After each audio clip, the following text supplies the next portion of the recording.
Hello. Once again, I'm at my favorite weekend place, the Jersey Shore. And I'm gonna pick up with ASMR reading of Hazrat Inayat Khan's masterpiece called The Art of Being and Becoming.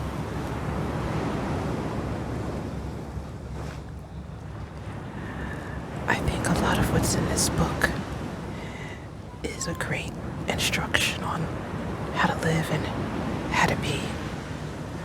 Of course, with anything, you use your own critical thinking and you take the best that works for you and leave the rest.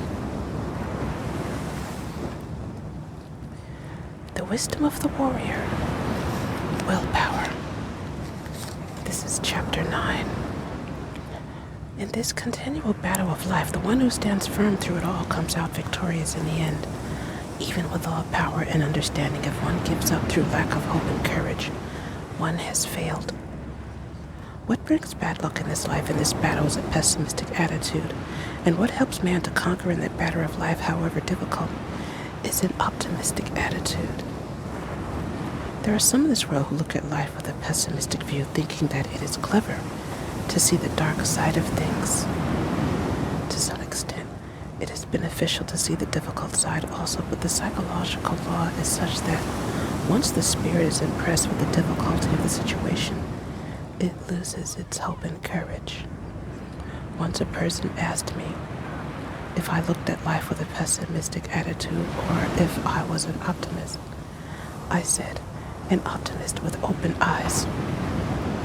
Optimism is good as long as the eyes are open, but once the eyes are closed, then optimism can be dangerous.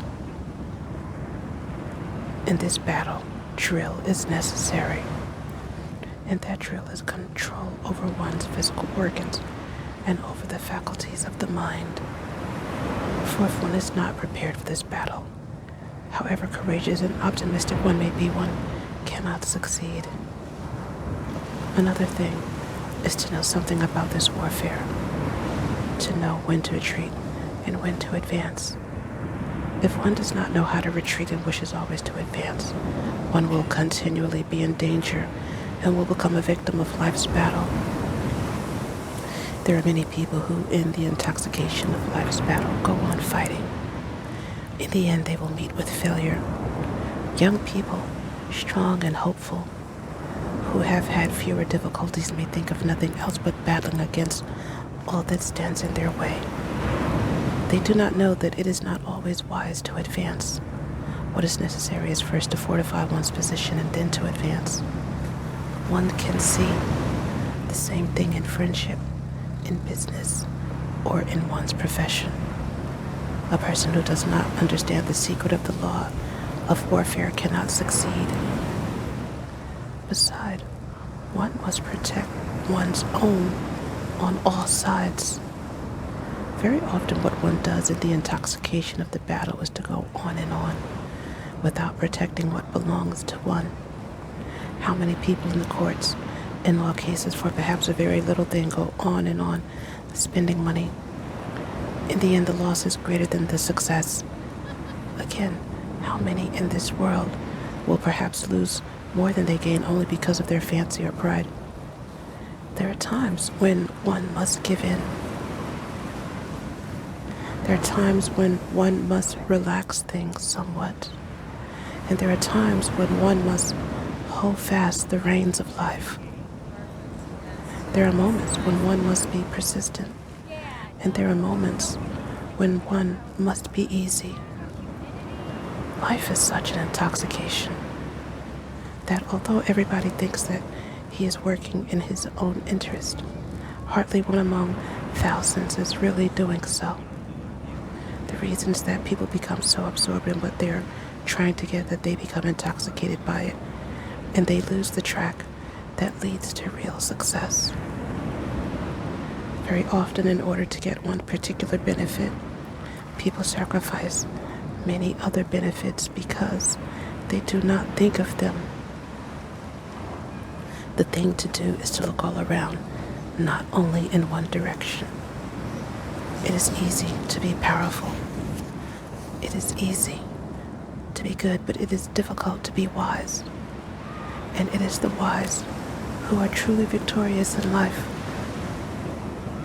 The success of those who possess power, or of those who perhaps have goodness, has its limitations. One would be surprised if one knew how many people bring about their failures themselves. There is hardly one person in 100 who really works for his true advancement, although everyone thinks that he does. The nature of life is elusive. Under a gain, a loss is hidden. Under a loss, a gain is hidden. Living in this life of illusion, it is very difficult for man to realize what is really good for him. Even with a wise person, much of his wisdom is demanded by life and by its battle. One cannot be gentle enough. One cannot be sufficiently kind.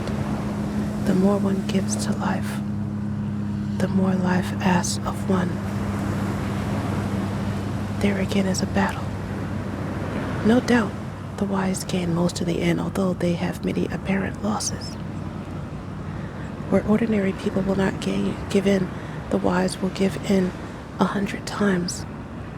This shows that their success is very often hidden in apparent failure. But when one compares the success of the wise with that of ordinary people, the success of the wise is much greater. In this battle, a battery is needed, and that battery is the power of will. In this battle of life, arms are needed, and these arms are the thoughts and actions that work psychologically towards success. For instance, a person says to himself every morning, "Everybody is against me, nobody likes me, everything is wrong, everywhere is injustice, all is failure for me. There is no hope." When he goes out, he takes that influence with him before he arrives anywhere. At his business, profession, or whatever he does, he has sent his influence before him, and he meets with all wrongs and all failure. Nothing seems worthwhile. There's coldness everywhere. And there's another person who knows what human nature is, who knows that one has to meet with selfishness and inconsideration everywhere. Well, what does he think of it all? He thinks it is like a lot of drunken people, all falling upon each other, fighting each other, offending each other. Naturally, a sober person who is thoughtful will not trouble with those who are drunk. He will help them, but he will not take seriously what they say or do. In this world of drunkenness, a person who is drunk naturally has to fight more than he who is sober, for the latter will always avoid it. He will tolerate, he will give in, he will understand, for he knows that the others are drunk, and he cannot expect better from them. Besides this, the wise know a secret, and that secret is that human nature is imitative. For instance, a proud person will always revive the tendency of pride in his surroundings. Before a humble person, even a proud man will become humble, for the humble one revivifies the humbleness in him. From this, one can see that in life's battle, one can fight the proud with pride, but also with humility, and sometimes gain by it. From the point of view of the wise, human nature is childish. If one stands in the crowd and looks at it as a spectator, one will see a lot of children playing together.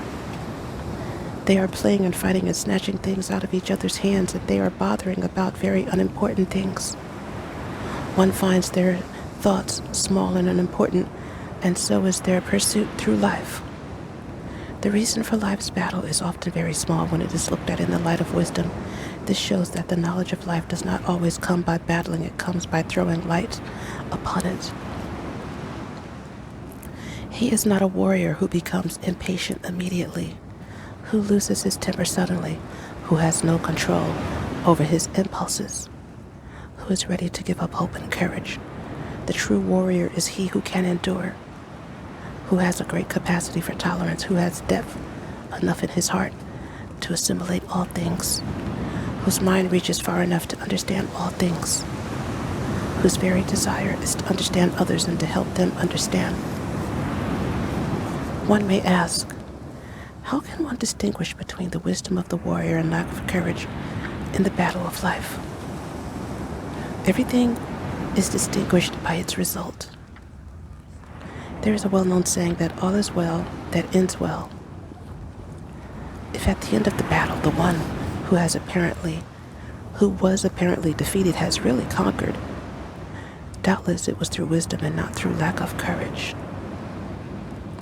Very often, apparent courage leads to nothing but disappointment in the end. Bravery is one thing, the knowledge of warfare is another. The one who is brave is not always victorious. The one who is victorious knows and understands. He knows the law of life. What is sensitiveness? Sensitiveness is life itself. And as life has both its good and evil sides, so has sensitiveness. If one expects to have all life's experiences, these will have to come through sensitiveness. However, sensitiveness must be kept in order if one wants to know, understand, and appreciate all that is beautiful, and not to attract all the depression, sorrow, sadness, and woes of the earth. Once a person has become so sensitive as to be offended with everybody, feeling that everybody is against him, trying to wrong him, he is abusing his sensitiveness. He must be wise as well as sensitive. He must realize before being sensitive that in this world he is among children, among drunken men, and he should take everything wherever it comes from as he would take the actions of children and drunken people. Then sensitiveness can be beneficial. If together with sensitiveness, one has not developed one's willpower, it is certainly dangerous. No one can be spiritually developed without being sensitive. There is no doubt that sensitiveness is a human development, but if it is not used rightly, it has a great many disadvantages. A sensitive person can lose courage and hope much sooner than another. A sensitive person can make friends quickly, but he can abandon his friends quickly too. A sensitive person is ready to take offense and to take everything to heart, and life can become unbearable for him. Yet, if a person is not sensitive, he is not fully alive. Therefore, one should be sensitive, but not exaggeratedly so. The abuse of sensitiveness means yielding to every impression and every impulse that attacks one. There must be a balance between sensitiveness and willpower. Willpower should enable one to endure all influences, all conditions, all attacks that one meets from morning till night. Sensitiveness should enable one to feel life, to appreciate it, and to live in the beauty of life. It is true that by the cultivation of willpower, one sometimes persuades oneself wrongly. There is that danger, but there is danger in everything. There is even danger in being healthy, but that does not mean that one must be ill. One must acquire a balance between power and wisdom. If power is working without the light of wisdom behind it, it will always fail because power will prove to be blind in the end. What is the use of the wise person who has no power of action, no power of thought?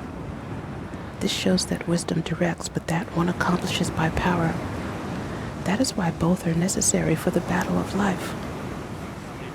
What is most advisable in life is to be sensitive enough to feel life in its beauty and to appreciate it, but at the same time to consider that one's soul is divine and that all else is foreign to it, that all things that belong to the earth are foreign to one's soul. They should not touch one's soul.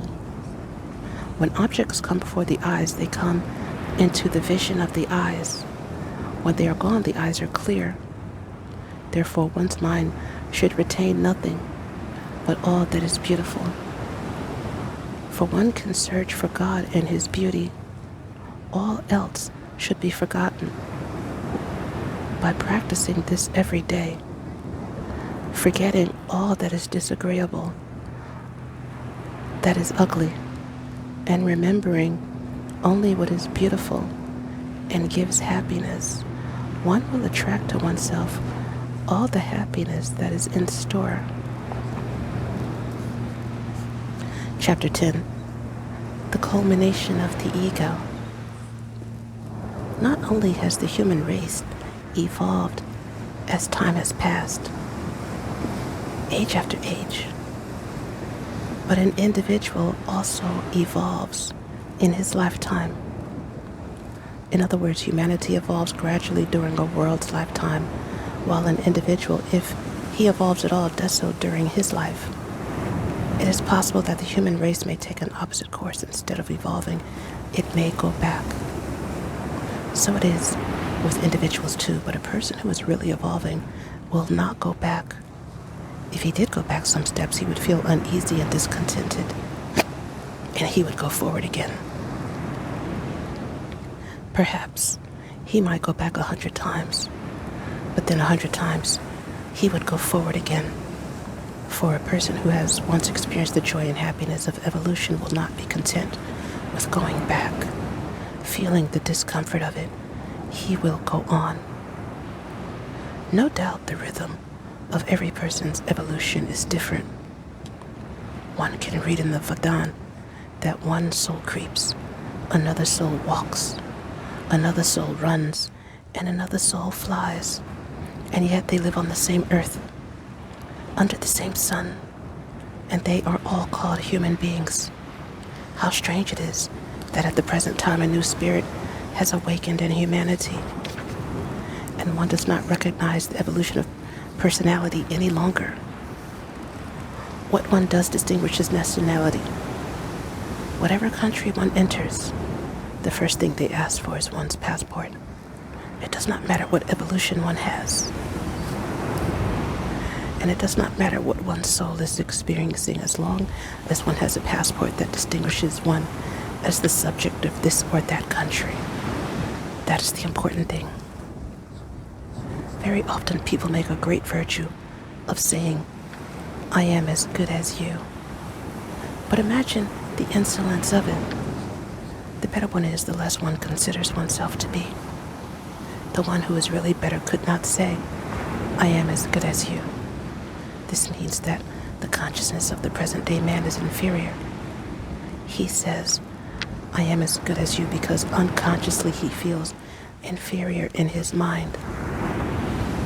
Whose fault is it? One might say it is the fault of nations, of races, of education, and one might give many other excuses. But it is the spirit of the times. It is no one's fault, yet, at the same time, it is not necessary to go through a condition in a kind of intoxication. It is better to awaken to the knowledge of that condition. It is better to become acquainted with the real condition of humanity today. When we study human nature from a metaphysical point of view, we see that the origin of human nature is the same as the origin of all other things. And the central theme of that origin is intolerance, without reason. Man's first feeling is that another must not exist. Later, that feeling becomes modified, and man becomes more sympathetic, more harmonious and considerate. But the first feeling he has is that another should not exist. Where does this feeling come from? In reality, there is one life, and there is one being. This world of variety is made of one being. It is the manifestation of the one. But at the same time, in this world of variety, in this manifestation, the one being loses that consciousness of being one, and there arises the consciousness of being many. In that way, one being comes to stand against another being friendship, sympathy, harmony, attachment, devotion. All these come afterwards as man evolves, but they are not his first tendencies. The first tendency is a kind of jarring influence. I'm gonna stop here. Well, thanks for listening and watching. I really love doing these stories. Please like and subscribe. Catch me in the next video, and may you find lasting happiness. Bye.